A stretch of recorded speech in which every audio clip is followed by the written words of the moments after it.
Rachel Cameron, and today I'm going to tell you a little bit about one of my favorite Christmas traditions that started with me growing up, and then me and my family here took it and made it our own and expanded on it.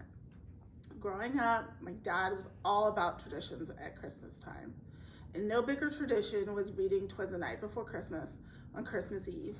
It had to come from this special edition of "'Twas the Night Before Christmas," and he would always, we put on our pajamas and he would read to us, and it was just a really special time. And then last year, we went to my parents' house for Christmas, and that was out of necessity, and if you know us, you know that we kind of had to travel last Christmas. But while we were there, my dad sat on the sofa and read my daughter "'Twas the Night Before Christmas" from this exact book. Little did we know that would be our last Christmas with Dad. And so his final Christmas, he read "'Twas the Night Before Christmas" to Landry. So to keep this tradition alive and growing, I'll be reading this book going forward on Christmas Eve to Landry from our special copy of "'Twas the Night Before Christmas." So that's what I want to share with you here today. So enjoy. "'Twas the Night Before Christmas" by Clement Seymour. 'Twas the night before Christmas, when all through the house not a creature was stirring, not even a mouse. The stockings were hung by the chimney with care, in hopes that St. Nicholas soon would be there. The children were nestled all snug in their beds, while visions of sugar plums danced in their heads. And Mama in her kerchief and I in my cap had just settled down for a long winter's nap, when out on the lawn there arose such a clatter, I sprang from my bed to see what was the matter. Away to the window I flew like a flash, tore open the shutter and threw up the sash. The moon on the breast of a new fallen snow gave a luster to midday, to objects below, when what to my wondering eyes should appear? But a miniature sleigh and 8 tiny reindeer, with a little driver so lively and quick, I knew in a moment it must be St. Nick. More rapid than eagles his coursers they came, and he whistled and shouted and called them by name.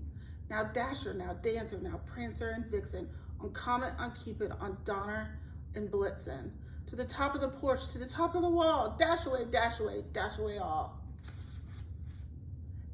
As dry leaves that before the wild hurricane fly, when they met with an obstacle mount to the sky, so up to the housetop the coursers they flew, with a sleigh full of toys and St. Nicholas too. And then in a twinkling I heard on the roof the prancing and pawing of each little hoof. As I drew in my head and was turning around, down the chimney St. Nicholas came with a bound. He was dressed all in fur from his head to his foot, and his clothes were all tarnished with ashes and soot. A bundle of toys he had flung on his back, and he looked like a peddler just opening his pack. His eyes, how they twinkled, his dimples, how merry.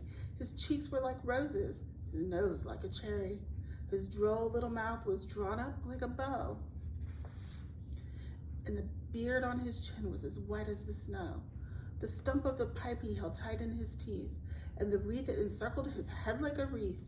He had a broad face and a round little belly that shook when he laughed like a bowl full of jelly. He was chubby and plump, a right jolly old elf, and I laughed when I saw him in spite of myself. A wink of his eye and a twist of his head soon gave me to know I had nothing to dread. He spoke not a word, but went straight to his work, and filled all the stockings, then turned with a jerk, and laying a finger aside of his nose, and giving a nod, up the chimney he rose. He sprang to his sleigh, to his team gave a whistle, and away they all flew like the down of a thistle. But I heard him exclaim ere he drove out of sight, "Happy Christmas to all, and to all a good night." Merry Christmas, everybody.